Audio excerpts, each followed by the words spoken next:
Today I'm talking about actor and model Jon-Erik Hexum, who died on the 18th of October 1984. Jon-Erik Hexum was an American model and actor who rose to fame in the 1980s, captivating audiences with his striking looks, charisma and natural acting ability. His story is both an inspiring tale of ambition and a stark reminder of how fleeting life can be.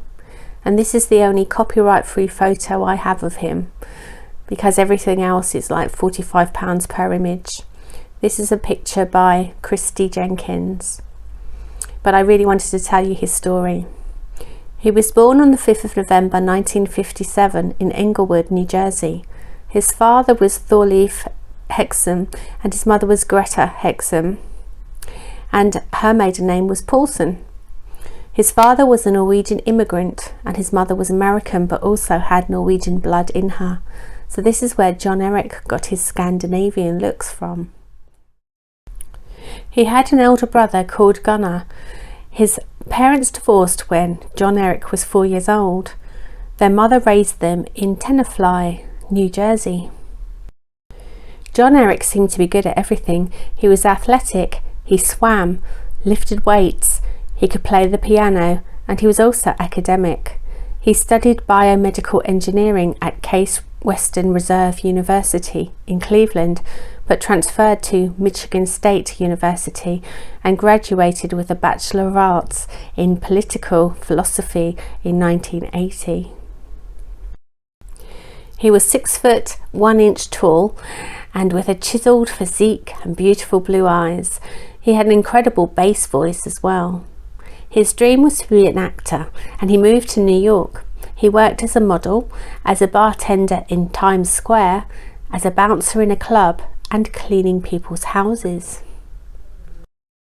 He went to clean someone's blinds and the man turned out to be Bob Lamond, who was John Travolta's manager. He saw his star potential and he convinced him to relocate to Los Angeles. In 1981 he auditioned for the movie Summer Lovers, but Peter Gallagher got the part. It also starred Daryl Hannah. The following year, 1982, he got the lead role in a TV series called Voyages. He played a pirate that was able to time travel. He was famous, but the show was aired on Sundays and it competed with the show 60 Minutes. Therefore, the ratings for Voyages weren't high enough and the series was cancelled. There was only like 20 episodes, but it had a fan base. Jon-Erik, who was known as Jack to his friends and family, then made the 1983 TV movie with Joan Collins called Making of a Male Model.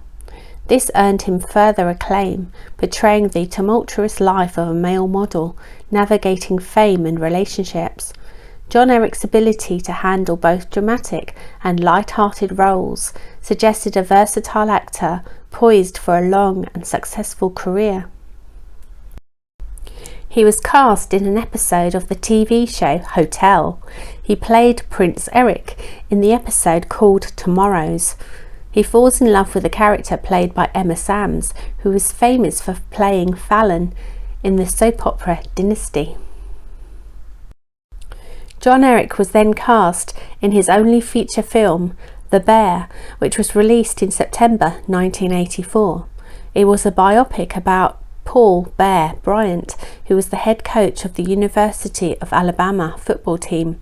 Gary Busey played Paul and John played quarterback Pat Trammell. His next job was another TV series. It was called Cover Up. This show consisted of one season of 22 episodes. It ran from the 22nd of September 1984 until the 6th of April 1985. It was cancelled because Jon-Erik died while filming it and the ratings slumped. Jon-Erik played an ex-Green Beret military man with the name of Mac Harper in the series. Jennifer O'Neill was his co-star. Jon-Erik's last episode was episode 8, which was called Golden Opportunity, as the pilot consisted of 2 episodes. Sometimes it is stated to be the 7th episode if you lump the 2 parts of the pilot as one episode. But anyway, it was the episode entitled Golden Opportunity. An interesting fact is his girlfriend at the time, actress and singer E.G. Daly, sang the theme tune, holding out for a hero for the show. She is also a successful voice actor. She was the voice of Tommy Pickles in Rugrats and was the voice of Baby Mumble in the movie Happy Feet. She sang the 2.5 Men theme song for the actor who played Jake, the child in the show. She was in films too and appeared in the top TV shows Chips, Fame, Friends and Laverne and Shirley. On the show Mysteries and Scandals, Jennifer O'Neill said that Jon-Erik would play with guns on the set. The cast and crew were at 20th Century Fox Studios at 10201 Pico Boulevard in Los Angeles. The filming on the show meant very long days and there was a lot of waiting around. On the 12th of October 1984, Jon-Erik's girlfriend had visited him on the set. Later, Jon-Erik was tired and so he had laid down for a nap on a bed on one of the sets. He then woke up and he was still groggy and was told there were more delays.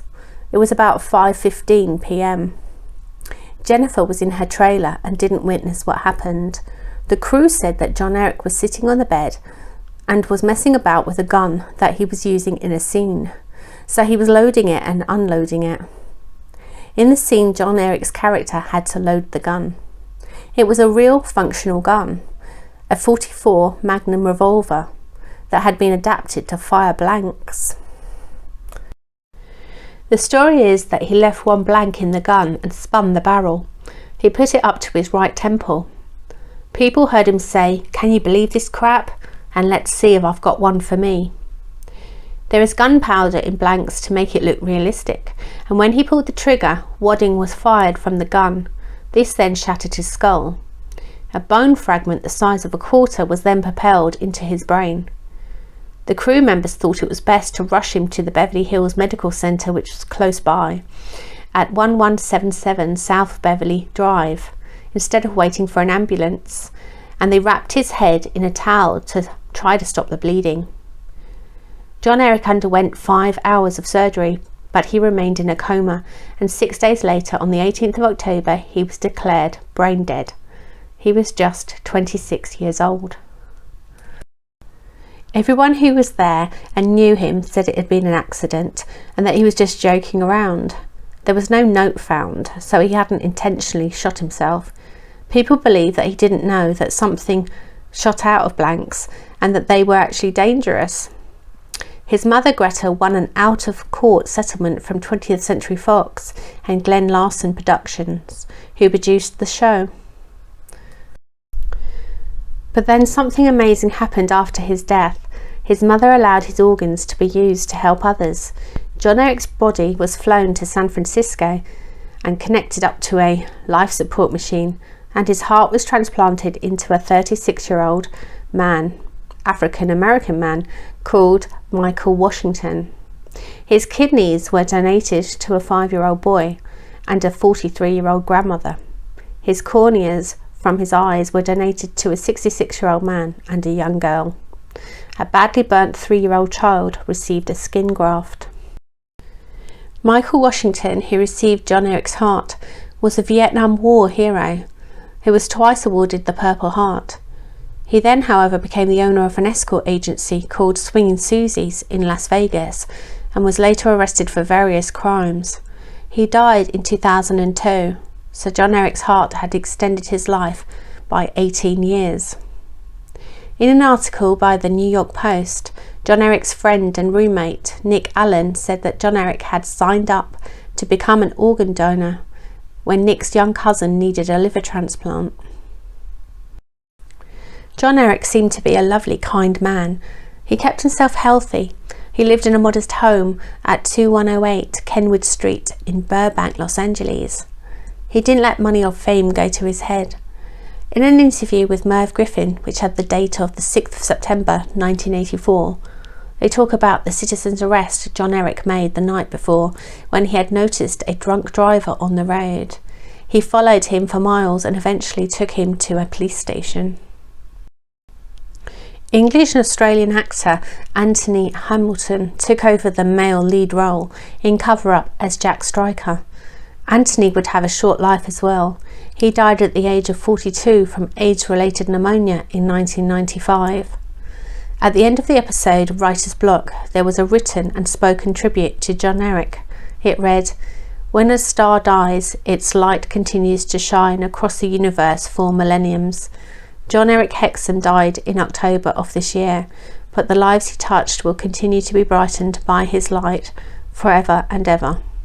There were mistakes in the text. They had spelt John with a letter H and Eric with a letter C instead of a letter K. Jon-Erik Hexum's legacy remains both inspiring and heartbreaking. His work in Voyages and Cover Up, along with his appearance in Making of a Male Model and the Bear movie, continues to be celebrated by fans who appreciated his unique blend of charm and talent. The TV movie Making of a Male Model, the Bear movie, his episode of the show Hotel, and the TV series Cover Up are all on YouTube, as well as a lot of interviews that he did. He was cremated at Grand View Crematory in Glendale, California. His ashes were scattered in the Pacific Ocean near Malibu, California. A fan called Casey Connolly purchased a plaque in Valhalla Memorial Park in North Hollywood so that Jon-Erik's fans had somewhere to go. A friend of the famous Final Hours channel has taken these photos and video for us to see his cenotaph. His name is Rick Carl, so thank you, Rick, for doing this.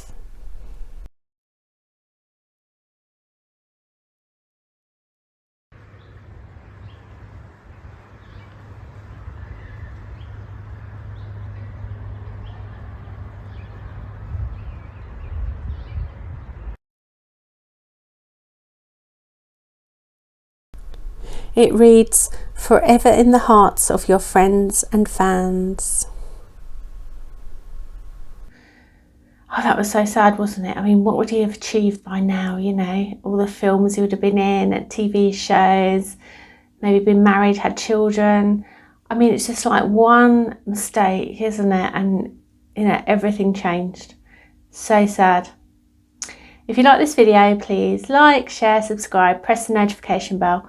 I'll see you in the next one. Bye.